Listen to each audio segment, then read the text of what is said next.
Um, I am Bronwyn from Lowie. Thank you everybody for joining us. We've had 164 people sign up to our panel discussion tonight about COVID-19, its effect on the fashion industry and where we are going in the future. So we've set this up, but there's lots of amazing women on this panel, and to introduce them, I'm actually first going to introduce Kate Richards, who is a very good friend of mine, who I have known, I think, for about 8 years. Kate used to run an amazing shop called The Keep in Brixton Village.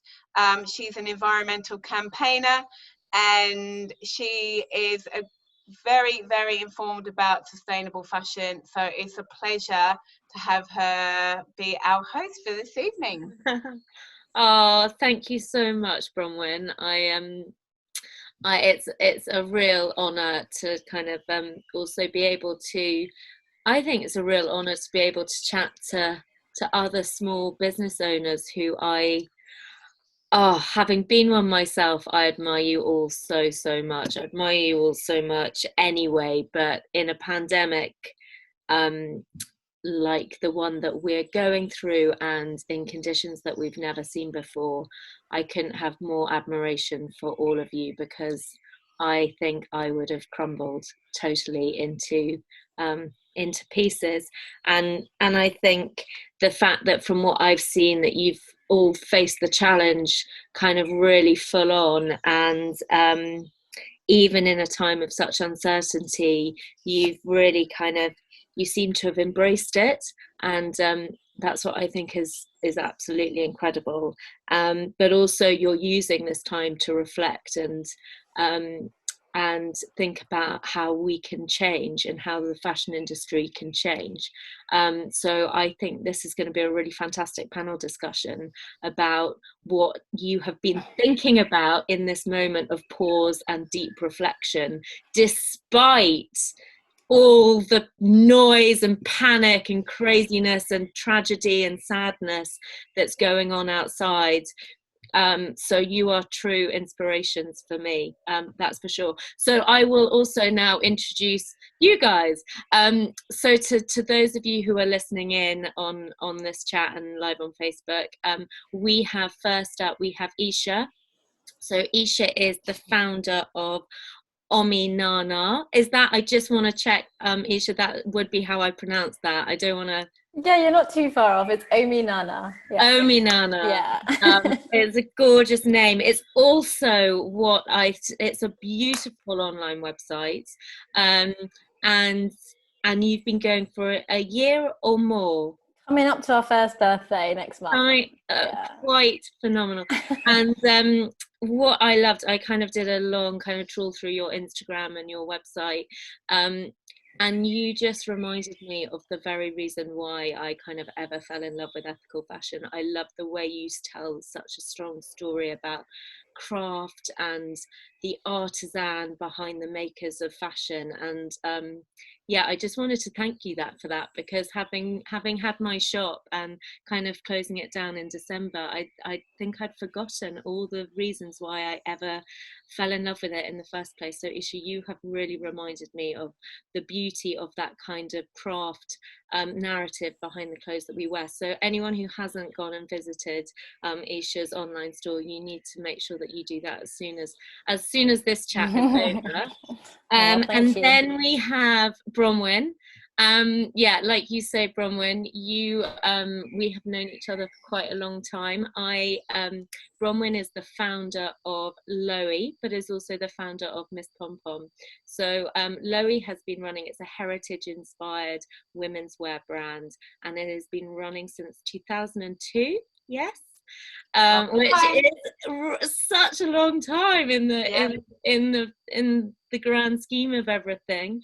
And you have two beautiful shops in South London. So anyone who lives in kind of Brixton or Herne Hill area will know, will probably have gone into your stores and totally kind of fallen in love with your just the softest cashmere jumpers that I have ever come across in my life, as well as everything else that you beautifully curate into your 2 stores. And I have worked for you, and it has been an honor to work for you and see how you manage those 2 stores. Particularly, I was working with you in the run up to COVID-19, and you kind of were a real inspiration in that real uncertain period. I mean, we're still in that uncertainty, but when it was all really kicking off. But you also run Miss Pom Pom, which is your kind of smaller sister brand of an accessories line. So yeah, that's Bronwyn. And then we have well, sadly we don't have Kalkidan, but if Kalkidan does join the chat, then Kalkidan runs 2 lovely stores in Exeter, again, that really focus on the quality of sustainable fashion. And last but by no means least at all, we've got Kate. Kate, who runs Mi Apparel in Liverpool. And so Mi Apparel is a physical shop and an online store. And Kate, how long have you been going for? I'll be 2 in end of July, so yeah, relatively new as well. But what I love about yours is that it's just so rebellious. I love that, and I love the fact that you really show how buying new but buying better, and how fashion should be fun but also can still remain kind of interesting and different, but tell an amazing story at the same time, and that we need to do things differently.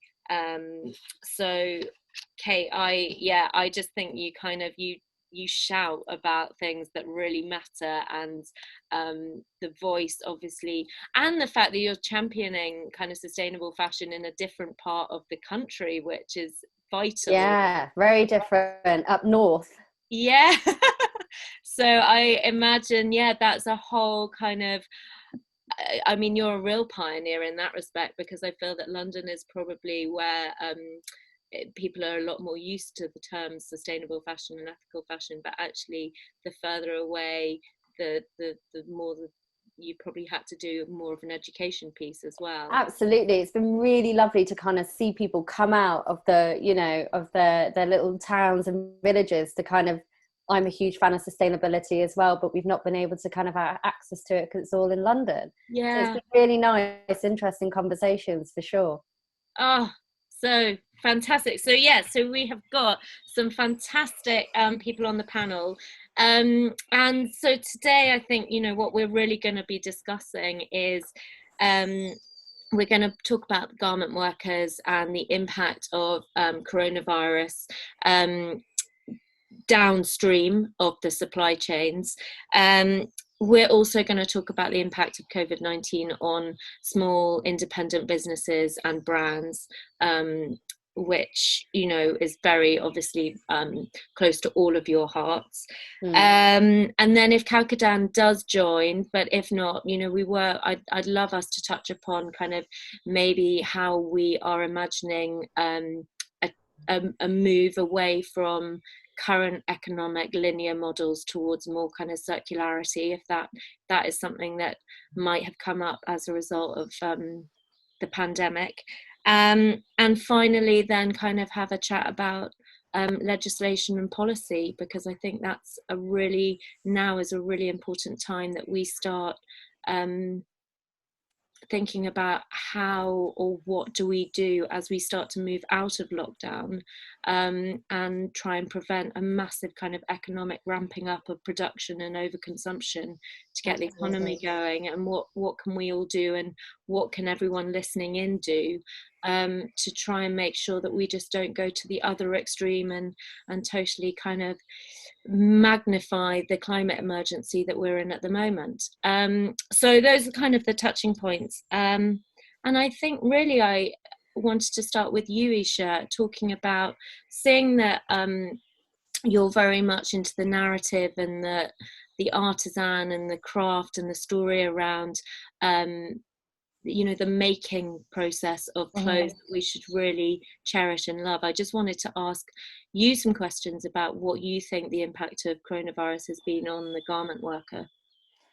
Yeah, definitely. I think it's a really important area that we look at, especially going through a crisis like this. And I think it's fair to say that government workers all over the world have been impacted by this, but it does depend on how hard they've been hit by COVID, and also like the measures that their governments are taking to handle this pandemic.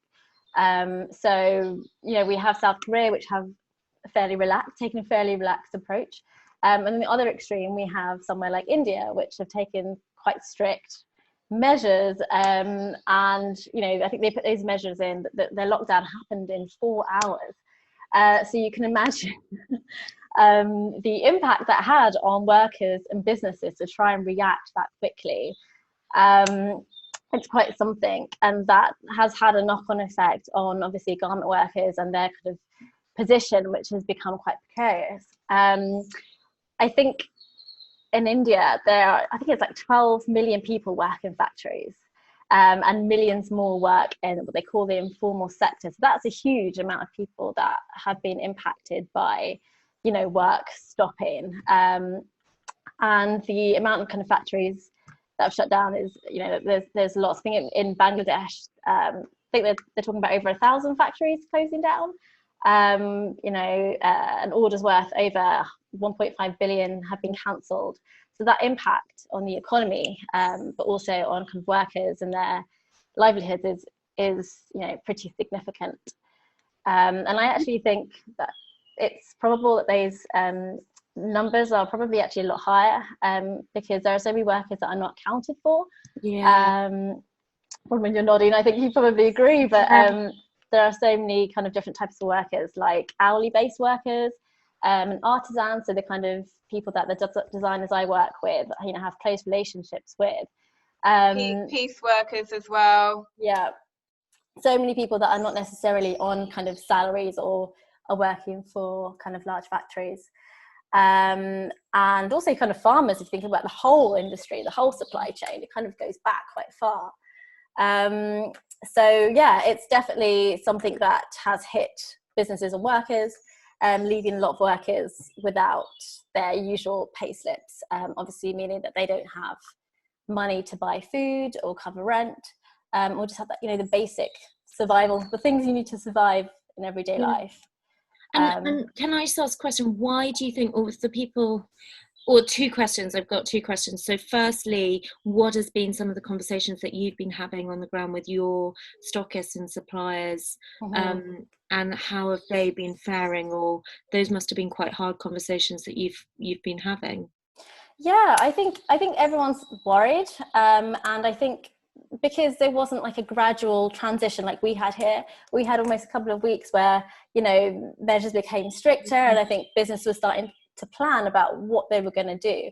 They just didn't have time for that. It was kind of like, oh my god, we have to shut right now. So I think 4 hours, there's a shock to that, right?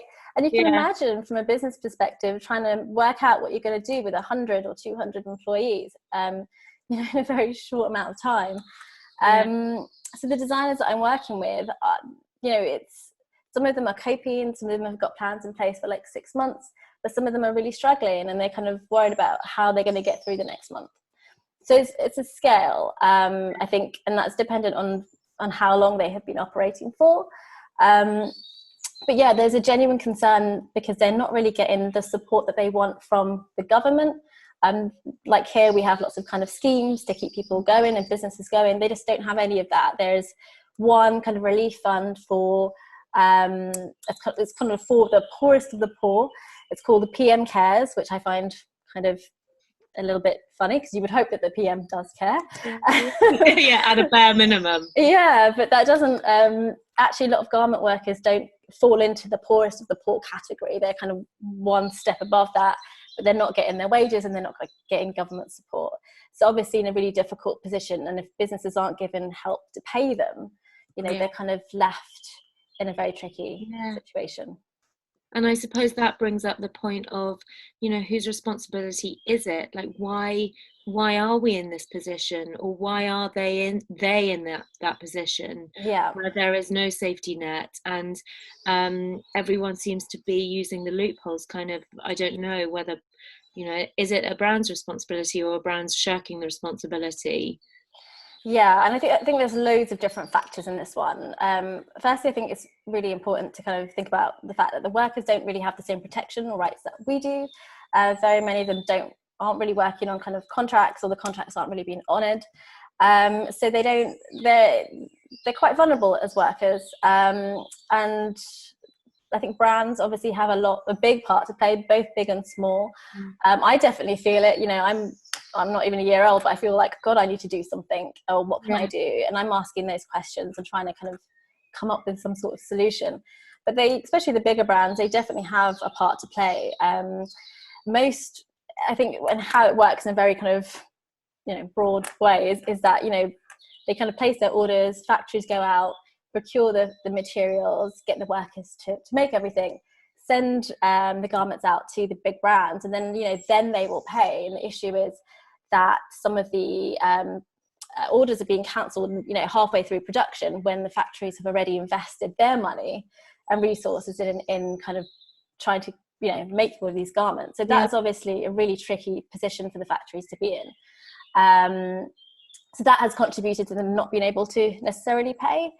You know, the government's in a really tricky position. They have pledged actually quite a lot of money. I think it's like 18 billion pounds worth. But there's obviously lots of challenges in getting the money and the resources to people in a country like India, which is massive. Logistically, I just can't imagine how challenging that probably is. But then I have been talking to designers, and lots of people are saying they possibly could do more. So it's a tricky situation. But I think, you know, brands definitely have a part to play, and I kind of hope to see more action on that side. Well, and that's something that we're going to talk about later. So I think, and as you kind of talk about brands and designers and designers experience, I wanted to ask you, Bronwyn, as a small independent designer, and also you know, and a designer of two brands, what has the impact been for you? Well, it's been it's been massive, as you can imagine. When on the lead up to the lockdown, I had to let go of some of my part-time workers and my freelance workers. One of my freelancers, my PR agency, I had you know, she started off as my intern, and she built up her own business, and I'd, you know, been paying her for 7 years, I think, or something like that. And you know, when I let go of her, I, you know, made the phone call. I literally had to go to the toilets at work and just have a little, just breathe a little bit, because it's so devastating to have to you know, I'm feeling a bit emotional even now. It's so devastating to have that kind of impact on people's lives, and then to send out 30, 40 emails to suppliers and just say, I'm so sorry, I know I owe you money, but I just literally don't know when I'm going to be able to pay you. And just knowing that everybody is in the same similar situation is kind of, in a way, you know, it's heartening, but also you understand the impact that you're having on other people. So you know, we did have to cancel some of our orders, but we were, I suppose, in quite a good situation where we never over order stock. So we're very careful about the limits that we put on and the exclusivity that we have for our product. But we had, there is stuff in the factory, you know, I think they were literally about to, you know, just do the final labeling. I think there's actually boxes that are even closed and taped up that were ready to send, and they've just been sitting there for the last sort of 5 or 6 weeks. So that's, you know, it's a good thing, it's a bad thing. You know, we've got 650 meters of a particular fabric that, you know, had arrived a couple of weeks later than we'd anticipated, and that's turned out to be a blessing in disguise, because it hadn't gone out. Oh, there's Kalkidan. Hey, that you know, hadn't yet gone out for dyeing and printing. So that fabric, because we're small and agile, we'll just use that next year. That's fine. It's lovely summer, hand woven organic cotton summer fabric. That's fine. So there has been that impact on it. We've got 2 factories. There's 3 main factories that we use. One is a factory in China. So obviously we kind of saw it all unfolding. We were waiting for production from China to happen. They couldn't work for quite a long time. So in the end, we had to say, look, just stop, don't make it. Because what we don't want is to have more stock than we can sell at a reasonable price without having overstock. I mean, we're in the business of sustainable fashion. What we want to do is produce just the right amount of quality product that people love to wear, and definitely not more than that.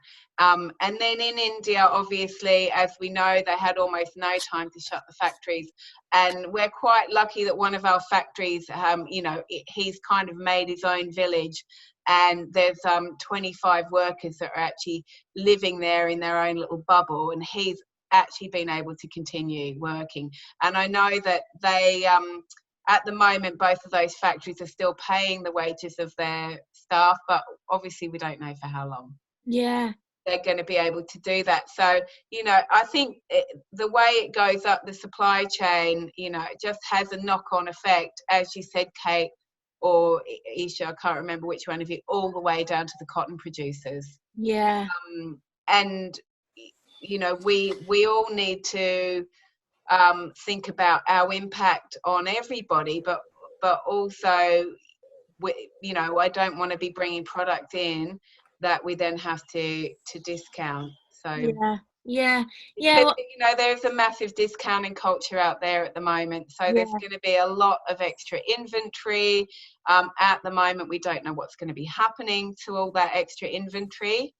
I mean, we're looking at helping other brands upcycle their products, seeing how we can work with them, because we already do that with our own unsold products. And we're talking, we're trying to protect the community and strengthen the community that we've got with workshops, weekly workshops, that kind of thing.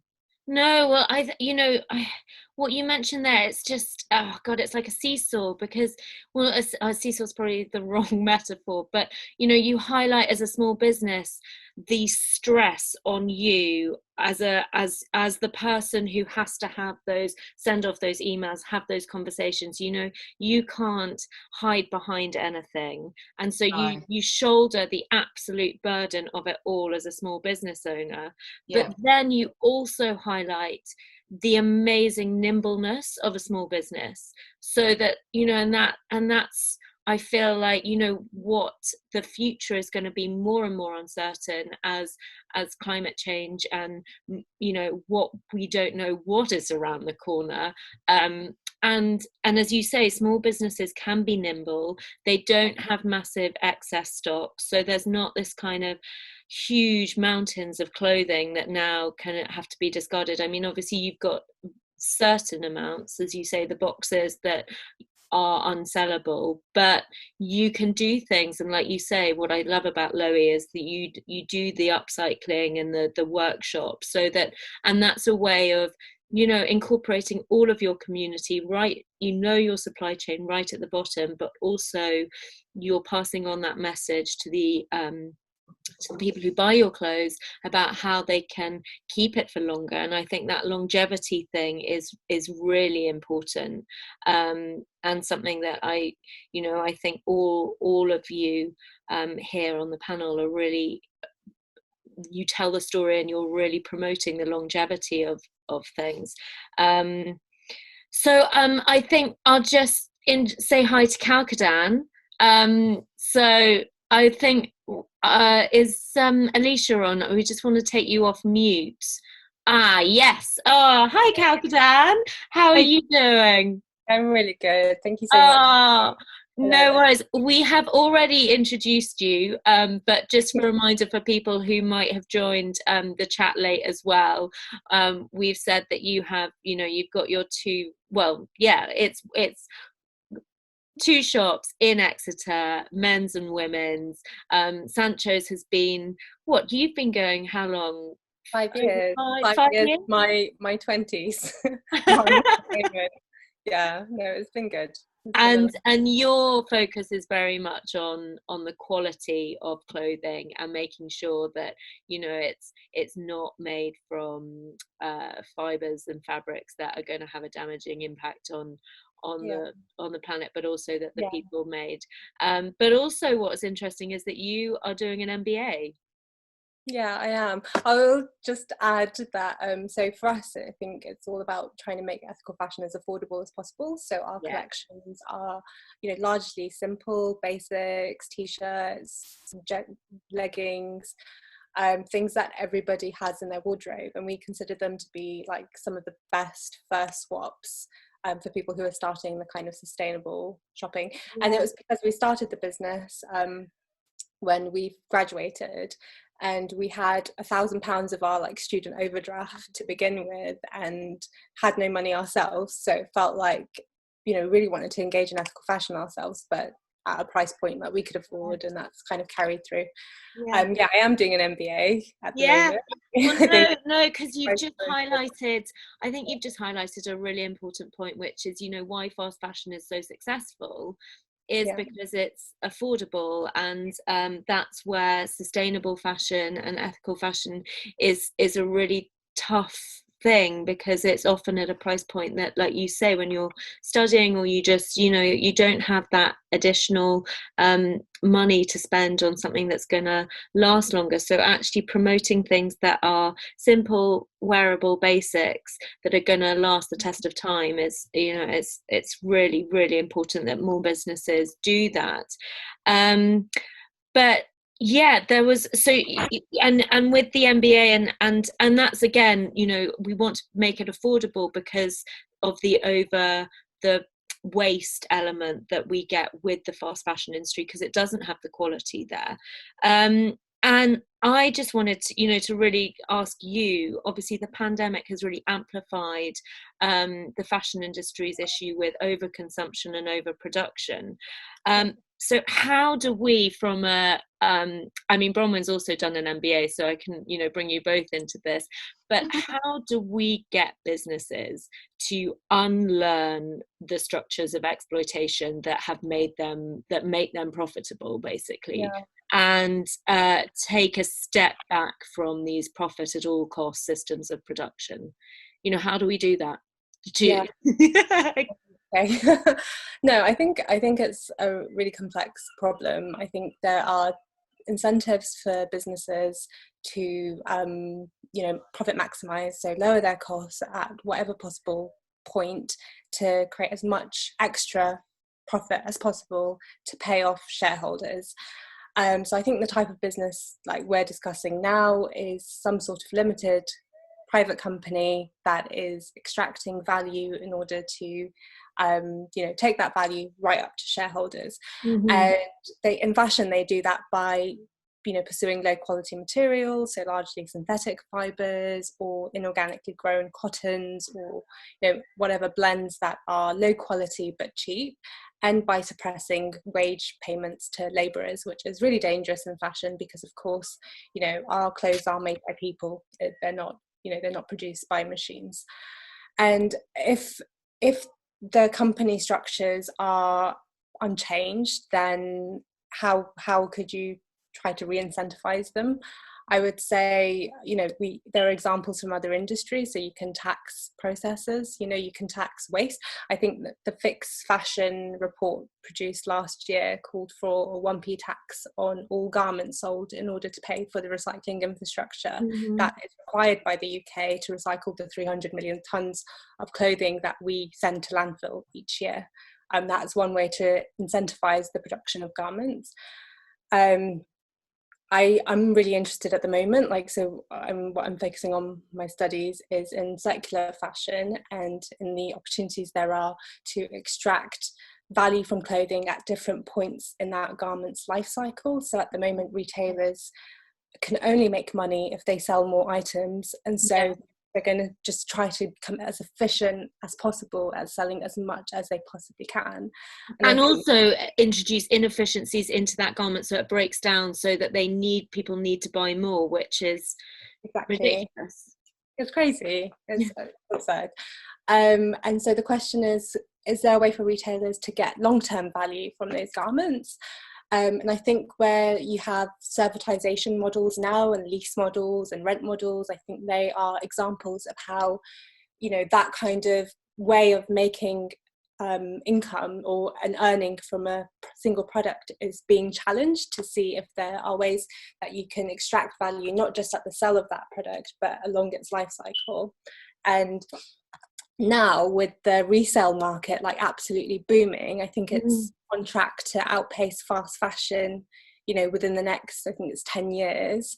There, you know, retailers know that somebody is getting some of that value of garments, somebody's reselling them, and somebody's earning extra income from what they're making.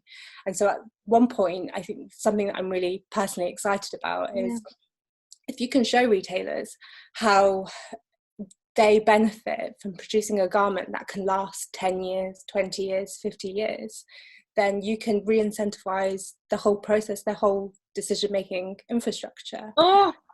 And I think that, I think that's powerful. And I don't know if this is pessimistic or realistic, but I think that wide scale, like consumer-based activism is asking too much of individuals. And I think power is in groups and power is in communities, but there's a lot of power in, you know, boardrooms and in, you know, fund holders and, you know, in shareholders funds and, you know, what's the term, like, you know, investment portfolio groups. Like there's a lot of power in those groups, and they will change when it can be extracted elsewhere. And I think that will be easier than the alternative, which to me is political change, which I think is slightly more challenging. But yeah, does that answer your question? That really does, because you know that incentive to add value to a garment's lifespan is, you know, that is huge, and that is some way to reducing. I just wanted to say I completely agree with. Run you. I just wanted to say I completely. Money talks, and sometimes that's the easier way to get. Oh, Bron, sorry, we've got slight sound issues on your connection, I think. So, but I feel that there was a real agreement from you on that. So Kalkidan, I think that was just, you know, really powerful what you said. Yeah, we've got lots of nods going on there in order to, like, you know, just to ensure that we're bringing back quality into our clothing. And also, so is that going to be something as part of your Schwab? Is it Schwab that you are introducing? I mean, what I love, I read your journal article for what you're doing in lockdown, of which I felt slightly terrified because I wasn't doing the self-improvement tasks that you and your husband are doing. But I did love that you were wanting to dedicate a bit more time to the Schwab development of your business. No, it's something that, like, I've known we need to work on for a while. And it's great. I've got a mentor, which is really helpful. I think it's something that I definitely recommend to anybody who is trying to kind of do something tangentially to what their lives are. She keeps me on check, so I deliver work every week, and we're basically testing all of our assumptions this month. So if anybody wants to read more about it, they can go on to www.schwabintro.com, and there's going to be a lot of surveys up there, and if you can go on, answer those surveys, and just I'm the kind of person who thinks that, like, I understand problems really quickly. I find it really hard to understand what I don't know, which yeah, sounds like a foolish thing to say, but I'm going to try do things differently with this business, and just asking lots of questions. And then once we've done that, we hope to produce a the first kind of sample of what it will be in the summer, and we'll go from there. Okay, brilliant. So we will watch that space for sure. Brilliant. Well, I think I wanted to ask, as we were talking a bit about legislation and political legislation as well. I wanted to bring Kate into the conversation, because So Kate, Hi. Hi. I was thinking that I don't know if it's the same for what you've experienced up. I want to say up north, but I really feel that Liverpool isn't really as north as as you think as you It's pretty north. It's pretty north. But I did want to kind of say, I in my own experience of kind of since coronavirus struck, is this was sort of the one positive has been kind of that we have started to act a bit more locally, and how buying fruit and veg and supporting small businesses and small bookshops for the things that we need in order just to try and keep that kind of local economy going. But then I'm thinking, well, once lockdown is lifted and we are going, not to make it really depressing, but we are facing kind of one of the biggest recessions that we've ever seen. In order to get the ramp up the economy again, there's going to be a real push on consumption and driving economic growth, and particularly as what Bronwyn said about, there's going to be some heavy discounting going on. Oh, absolutely. And a real compulsion to spend, and we're going to forget all of this amazing kind of local focus that we've had in this weird kind of 5-week window. So what do you think can policymakers do to ensure that, or what can we as people do to ask of our policymakers that we try very much to ensure that we're rebuilding supply chains that are both conscious and conscientious of people and the planet? Because we've got the climate emergency still raging on silently behind us, and if we don't stick to the IPCC's targets of kind of cutting carbon emissions by 45%, we are not going to meet the 2030 well, we won't meet the 20. Well, we're not meeting, isn't it? I think the last time we're way off target. We're not even there yet. That's it. And so, what do you, from a kind of policy perspective, what do you think we can do? Well, it's I was talking about this today, and it's kind of like for policy and regulation, our government in the UK alone. Obviously they deal with many strands, and last year there was an inquiry into the sustainability of fixing fashion. There was 18 points put on the table, which was a broad range of items from modern slavery to waste, to textile waste, and they obviously rejected all points, saying that those policies were already within other policies, which personally I don't even think those policies are working, because we have old English law and we're not up to speed to what everyone is doing at the moment. We're still very behind in law versus to what we're doing at the moment in terms of industries. And so basically, unfortunately, it takes time and it takes a lot of effort for consumers to kind of ask their councils, and I think that's where it has to start when it comes to actually trying to create change within our government and regulation. At the moment, DEFRA, which is a part of Parliament, they're going to be looking into textile waste as one of their points for their strategy to how we can combat textile waste within the UK. Now, they're really going to be looking into this. It's not even a point on the agenda yet, and it could take anything up to 2022 and 2025. It's, and there are other points on there, obviously, that they'll be looking into, for example, like the electrical waste, not just textile waste. And it seems to me that the government can't really focus on all things under the sustainable umbrella. It's too much for them, so they have to take it in little tiny chunks. But it is up to us as consumers to kind of still keep it in the forefront of their minds. Now, unfortunately, to be able to do this, it's, again, it is about petitions. It is about talking to your local MPs. It's about making awareness that way for them to filter it all up into Parliament to then go to government. And if you want to kind of like get it there to kind of have a discussion in Parliament and government, you have to sign a petition, and 100,000 people have to sign that before it even gets mentioned. It's a lot. Yeah. It's a lot, really. And we do have to rely on us as consumers and of businesses to kind of keep championing the word out there of what's going on within our supply chains, and almost pick it apart ourselves to show people of what's been going on.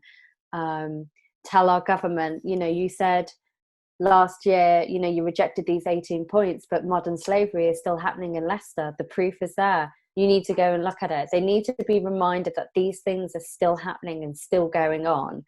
Within our own country as well as globally, and they need to be reminded of this all the time, and backed up evidence where they need to kind of like, this is too much now, we've been told too many times, we do need to have this at the forefront of our minds and start talking about it in Parliament. But it's a long way to go, unfortunately. Yeah, it does, and it feels like it falls upon the consumer, which, as Kalkidan mentioned, is that asking, do we have the time, do we have the inclination to actually be tracking a brand's supply chain to see where it just feels that it is. It shouldn't fall on the consumer's responsibility. No, not at all. They don't have time. People don't have time, but then that's what got us into this place in the first place. Accessibility is easy now. Consumption is easy. Everything's readily available. It's, we are to blame at the end of the day. But we do need to kind of like, I don't know, help and support those consumers that, to try and turn the tide of making them, to have them make a better decision at the end of the day when they're purchasing. And to know that behind the scenes that there are people working hard in order to change that as well, like ourselves, like, there's 5 of us here, changing it. I mean, if we're talking about kind of longevity as well, is there going to be anything in policy relating to fines on disposability of how long something will last for? Is that something that needs to be included in, if you're making an item of clothing, you need to just be as equally responsible for its beginning of life as you do for its end of life? Absolutely. I think we can't look at the end of life. Everything has to go from the beginning, and we've got designers here on this call, who put that into account now of where this is going to end up.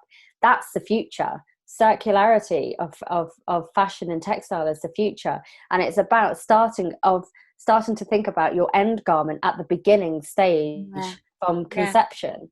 And that's important. But that's what certain companies that we know don't think of. They just, it's all about pushing out and as quickly as possible with the lowest grade fabric as possible, and not knowing where it's come from. And I don't think it's a case of, I know in France they do a penny tax at the moment, or cent tax, and I think that was something they were looking into in the UK, where it's for every garment on the market in the UK, that company has to pay a penny on top of that. Now, and then for that, they'll probably raise about 35 million a year from that, but to go back into collecting textile waste and then doing something with it. But personally, for me, I don't think that would work, because I think that's kind of like, it's like carbon offsetting. You're still carrying on as normal, but you're happy to pay the penny tax. Yeah. It's hard. It's really hard. But they do need legislation from the beginning where they almost get discounted or that, you know, they get discounted, you know, their tax if they start producing better quality clothing. And I think that should work, because everybody would want to reduce that bill anyway. Yeah, I think that's a really fair point. I think if we leave it to the market to kind of move towards a system of circularity, it's never going to happen. I think what we have to do maybe as consumers is really push for our policymakers to be creating the conditions in which circularity is kind of the ideal for businesses to operate in. And only when the conditions exist in this kind of systemic conditions for circularity to operate will businesses begin to adapt them, because like you see that they will get incentivized through kind of reductions or tax offsetting or things like that. So well, yeah, absolutely. And I think also it's it comes from education as well, from the beginning, from the designer led, and how new businesses and small businesses should start off too, really, is you know, people, you know, I'm sure people go, right, I want to start a design, you know, making clothes, where do I start? Well, start by making your supply chain clean. You know, because one day soon enough, people will start asking, and it will start being legislated, the legislation and regulation. And that's important with like new up and coming businesses that are about to start from this day forward. And as Kalkidan mentioned, it's also going to be attractive for investor funds as well. So, you know, if you're thinking about how you're as a designer going to attract investment, that's, you know, knowing that you have got all of a much clearer view about the sustainability of your production, I think that means that you're going to be more likely to attract investment hopefully going forward. I mean, absolutely. I mean, why would you not want to know who made your clothes? At the end of the day, I know. Why would you not want to think that? Where did it come from? You know, it's why would you not want to know that?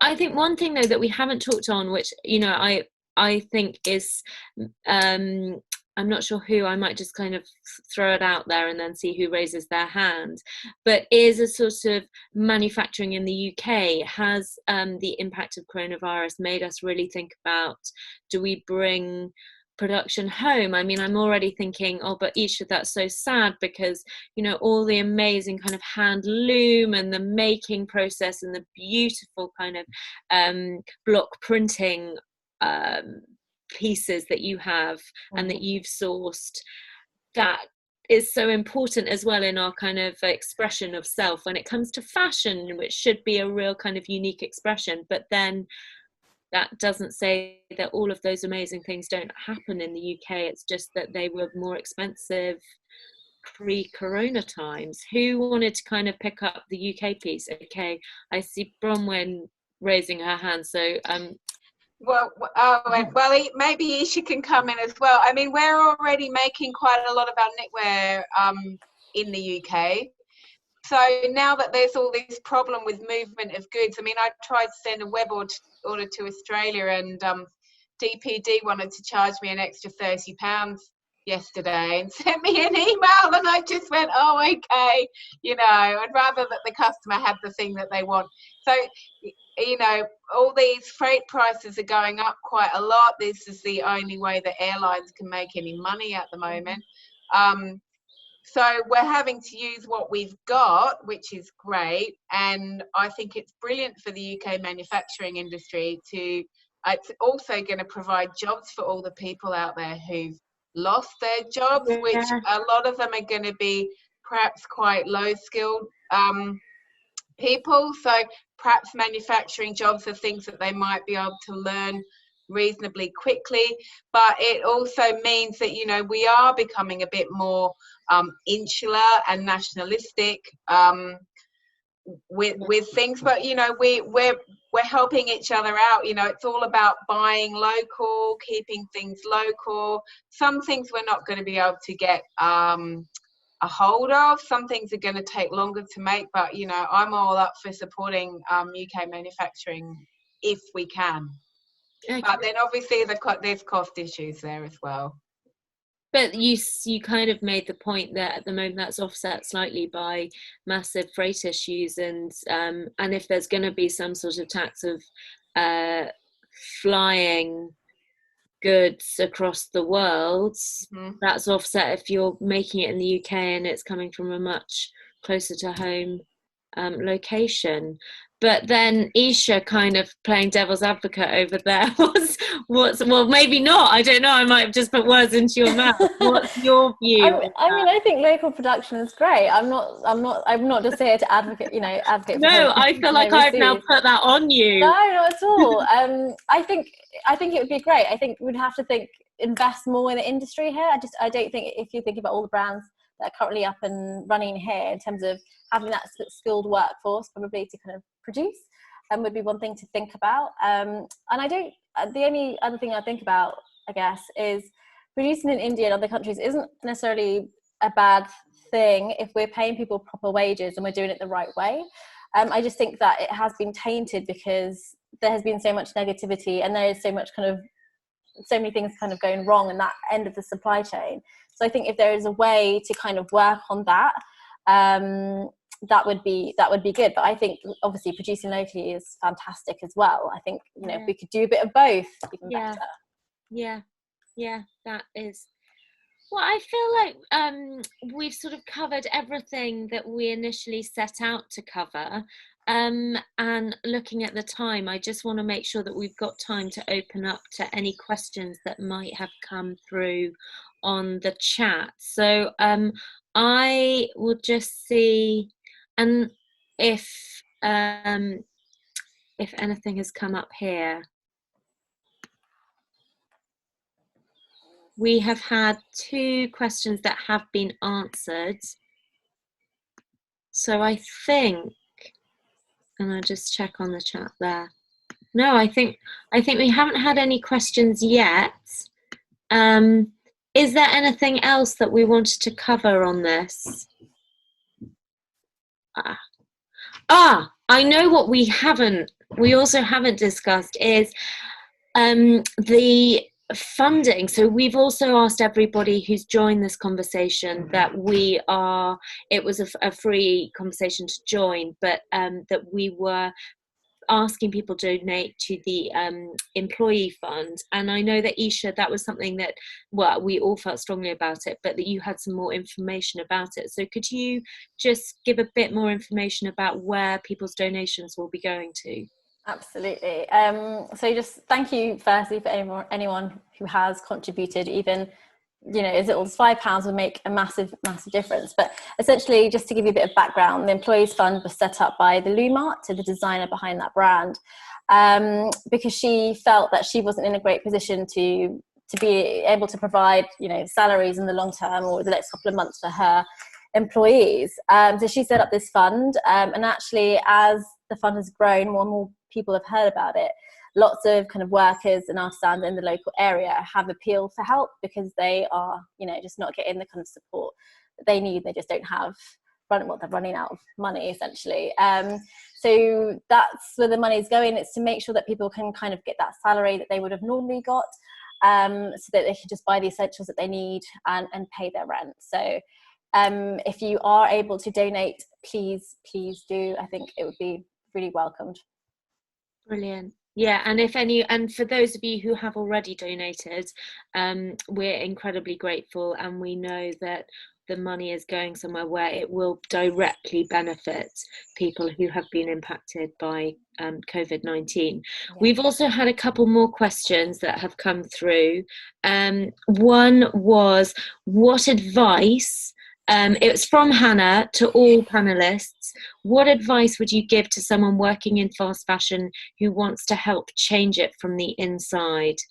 So if anyone's got an answer and wants to raise their hands. Kate, and we'll go Kate and then Kalkidan. Well, I guess it's to kind of like, I don't know what department you're in, but it is kind of like starting with the little things, you know, how your swing tickets are made, how your bags are made, and maybe start off small, how the labels are made on the inside. you know, start a sustainability report or something and bring it to your boss, and about highlighting the key areas that your company needs to be looking at, and take it that as a starting point, really. I think it's just about creating the conversations, and then and seeing how far it goes. Brilliant. And what about Kalkidan? Did you Yeah, I echo what Kate said, and then I just add, I think, leaders want to behave sustainably. They want to create, they want to run their businesses, but also do so in a responsible way. And I think if you are in a position where you're having to convince kind of leadership or management, you want to build kind of a business case for why they should consider changing their practices. And you do that by, research and statistics and facts and figures, and finding points of comparison, and creating a pitch that is irrefutable as best you can. And of course that will all depend on what your specific goal is, what product you're selling, where you are in the organization. But I think it's probably a job of persuasion between you and the person that you report to, or the people you're leading, and you're persuasive by you really like showing people why that's the most sensible way. And I think Kate kind of brought up earlier that legislation is going to change, and so businesses that want to be around in the next 10 to 15 to 20 years are going to have to be sustainable. So I think if you paint a very specific image to them, then you can push through and make that change. Brilliant. And Hannah, if you're looking for a mentor, I feel that Kalkidan might be, work as your mentor. We have also had another question. If we produce everything locally, what happens to all the workers in places like India who depend on our business? Wow. Okay, Bronwyn. Well, I mean, that's a really good question, isn't it? Because I think we have, as brands, we do have a moral responsibility to look after the people who we've created business partnerships with. But at the same time, if we can't get the product here, if we're all going to be in and out of lockdown, then it sort of makes more sense for us to try and work on a local basis. But I think it's inevitable that there are going to be a lot of people that are losing their jobs. I mean, I think it's the bigger brands that really need to look at how they're working in regards to sort of cancelling orders. But obviously this is the upside of all this is that we're producing less product that's damaging the planet. I mean, I think a lot of you have probably seen the photos of Delhi and Jaipur, the beautiful blue skies that they've got that none of them have seen for years. So I mean, I don't know if anybody else wants to. Well, am I allowed to join in, join in on this?